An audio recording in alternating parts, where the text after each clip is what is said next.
Welcome back students.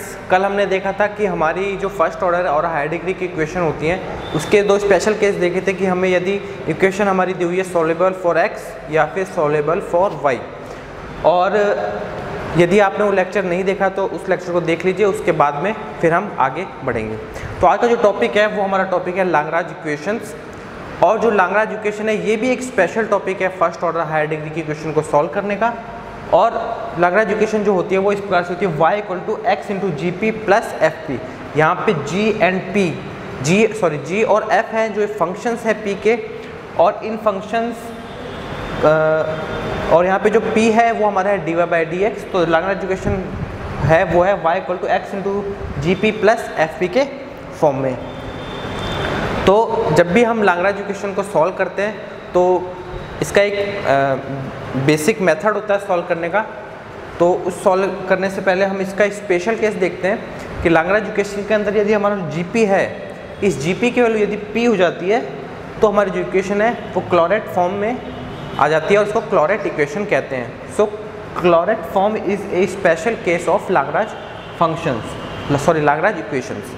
तो यदि हमारा इक्वेशन क्लोरेट फॉर्म में दी हुई है तो हम क्लोरेट फॉर्म का डायरेक्ट सॉल्यूशन निकाल सकते हैं, और उस सॉल्यूशन को निकालने के लिए हमको क्या करना पड़ेगा, इसका डायरेक्ट सॉल्यूशन किस प्रकार लिख सकते हैं हम, इसका डायरेक्ट सॉल्यूशन निकालने के लिए हमको क्या करना पड़ेगा, जो हमारा p है उसको हम एक कांस्टेंट मान लेंगे, इससे हमारा सॉल्यूशन निकल जाएगा। तो हमारा सॉल्यूशन क्या हो जाएगा, y equal to x into c plus f into f c. ठीक है, तो हमने क्या किया है, हमारी जो इक्वेशन थी वेरिएबल p के अंदर, तो उसका सॉल्यूशन निकालने के लिए p इक्वल टू सी रख देंगे हम यहाँ पे, और p इक्वल टू सी रखते ही हमारा सॉल्यूशन निकल जाएगा। तो ये जो सॉल्यूशन है ये क्लोरेट फॉर्म का सॉल्यूशन है हमारे, जो y equal to x into p plus f of p, इसका सॉल्यूशन है क्लोरेट फॉर्म का इक्वेशन ये है। ठीक है, तो जब भी, और जनरली क्या होता है कि हमारे जो भी क्वेश्चन दिए होते हैं वो कुछ कम ही क्वेश्चंस होते हैं जहाँ पे हमको जो क्लोरेट फॉर्म है वो डायरेक्टली दी हुई होती है, तो किस किस क्वेश्चंस में हमको सब्स्टिट्यूशन लगा के फिर क्लोरेट फॉर्म निकालनी होती है। तो अब हम कुछ क्वेश्चंस देखेंगे जहाँ पे हम इस क्लोरेट फॉर्म का यूज़ कर सकते हैं, और कुछ क्वेश्चन ऐसे भी देखेंगे जहाँ पे क्लोरेट फॉर्म हमको डायरेक्टली नहीं दी गई होगी और हमको क्लोरेट फॉर्म निकालनी होगी। ठीक है, तो अब हम एग्जाम्पल से लेके सॉल्व करते हैं। ठीक है, तो हमारा जो क्वेश्चन है ये हमारा फर्स्ट क्वेश्चन है जिसमें हमको दिया हुआ है p equal to 10px minus y. ठीक है, यदि हम अब इसको देखते हैं तो यहाँ पे जो इक्वेशन हमारे को दी हुई है, हम पहली बात तो ये देख सकते हैं कि ये जो इक्वेशन है p x और y के अंदर है। ठीक है, तो अब इसको सॉल्व करने के लिए हम देखते हैं कि क्या हम यहाँ पे क्लोरेट फॉर्म यूज़ कर सकते हैं। तो पहले मैं क्लोरेट फॉर्म लिखता हूँ। क्लोरेट फॉर्म हमारी जो थी वो इस प्रकार से थी, y equal to x into p plus f into p. तो हम क्या करेंगे, जो ऊपर को क्वेश्चन दिया हुआ है उस क्वेश्चन को इस फॉर्म में लेके आएंगे। क्या हम इसको इस फॉर्म में लिख सकते हैं? तो यहाँ से हम देखते हैं, यदि हम यहाँ पे इसको ऐसे लिखें, tan इनवर्स अप्लाई करें तो tan inverse p equal to p x minus y. ठीक है, tan inverse equal to p x minus y हम लिख देंगे यहाँ पे। तो यदि हम इसको अब ऐसे लिखें,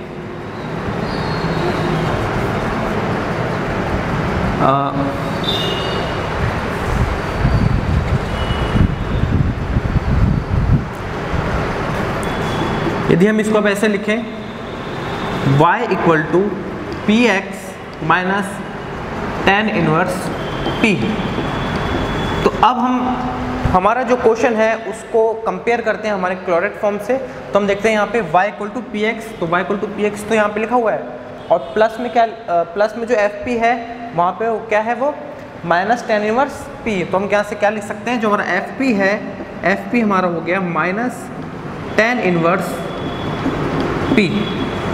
तो हमारी जो क्वेश्चन है वो क्लोरेट फॉर्म में हो गया। अब इस क्लोरेट फॉर्म को सॉल्व करने के लिए हम क्या करते हैं, मैंने बताया था क्लोरेट फॉर्म को जब भी सॉल्व करते हैं तो हमारा जो फंक्शन होता है एफ पी, उसकी वैल्यू जो फंक्शन होता है उसके अंदर हम क्या करते हैं, p की जगह एक कांस्टेंट रख देते हैं और उससे हमारा सॉल्यूशन निकल जाता है। तो हम क्या करेंगे, p की जगह कांस्टेंट रखेंगे, तो यहाँ पे एफ पी की जगह हो जाएगा एफ सी, और हमारा हो जाएगा माइनस tan इनवर्स c। तो हमारा जो ये हमारी जो इक्वेशन थी उससे सॉल्यूशन हमारा हो जाएगा y equal to c x minus tan inverse c।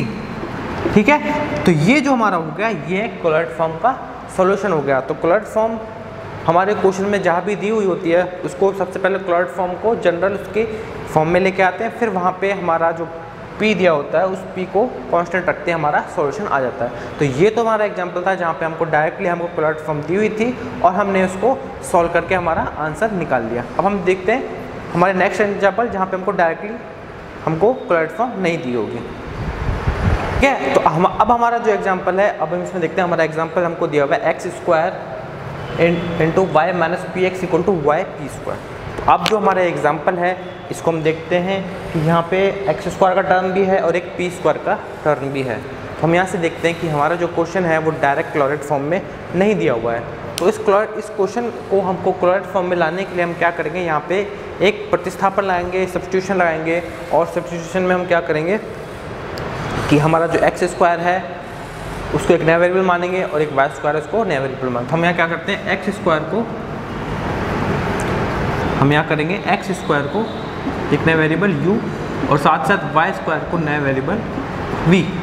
तो जैसे हम इसको निकालेंगे सब्स्टिट्यूशन रखेंगे, तो सब्स्टिट्यूशन रखते ही हमको हमारा जो क्वेश्चन था p है, p का मतलब dy बाई डी एक्स है, तो मतलब हमारे जो डिफरेंशिएशन हो रहा है वो x और y का हो रहा है। अब हमारा नए वेरिएबल u और v, तो हमको dy बाई डी एक्स को चेंज करना होगा। तो हम यहाँ से क्या करेंगे, इसको कर लेंगे 2x dx equal to du और साथ साथ 2y dy equal to dv। और यहाँ से हमको पता है कि जो हमारा स्मॉल p होता है, स्मॉल p की वैल्यू होती है dy बाई dx।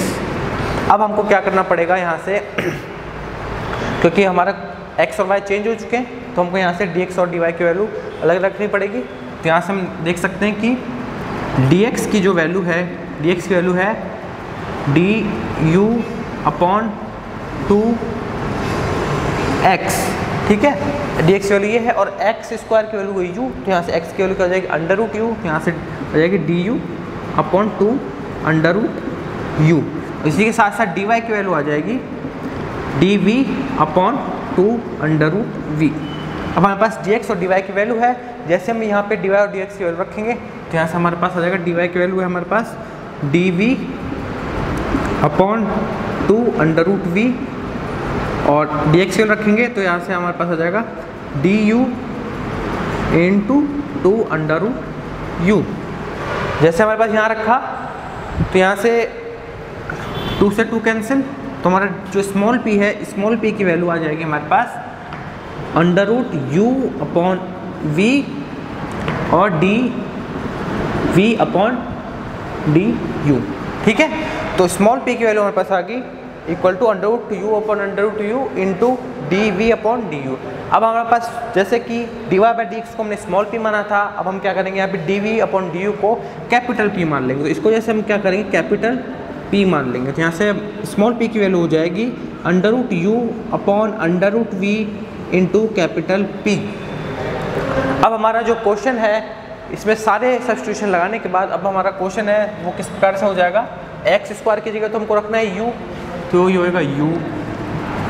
y की जगह हमको रखना है, y की जगह y स्क्वायर की जगह v है तो y की जगह हो जाएगा under root v minus p, small p की जगह हमने क्या रखना है u upon under root v into capital p और इंटू x की जगह क्या रखना है, एक्स स्क्वायर की जगह u है तो x की जगह हो जाएगा अंडर रूट u।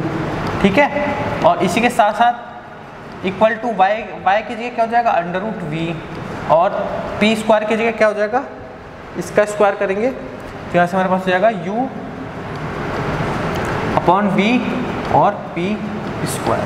ठीक है, तो हमारा जो क्वेश्चन था उसमें हमने सारे सब्स्टिट्यूशन लगा के इसको x, y और p की जगह हमारा क्वेश्चन चेंज हो चुका है u, v और कैपिटल p। इसको अब जब हम सॉल्व करेंगे यहाँ से तो यहाँ से हो जाएगा u और ये हो जाएगा v minus u into capital p divided by under root v equal to u upon under root v into p square. अब यहाँ से देखते हैं हम कि अंडर रूट v से अंडर रूट v कैंसिल, तो हमारा जगह u v, अब देखो यहाँ से एक तो u से u cancel, under root v से अंडर रूट v कैंसिल, बचेगा v minus u capital P equal to capital P square. ठीक है, अब हम यहाँ से देखते हैं कि हमने क्या किया है। अब इसको इक्वेशन को ले सकते हैं V equal to U into P plus P square. अब हमारा जो इक्वेशन है यदि इसको हम क्लोराइड फॉर्म से कंपेयर करते हैं, क्लोराइड फॉर्म में था y equal to P into x plus F into f p. ठीक है, तो क्लोराइड फॉर्म इस प्रकार से था। अब यदि इसको इससे कंपेयर करते हैं हम यहाँ पे, तो y की जगह तो है v, p स्मॉल p की जगह है कैपिटल P, x की जगह है u और एफ पी है p स्क्वायर।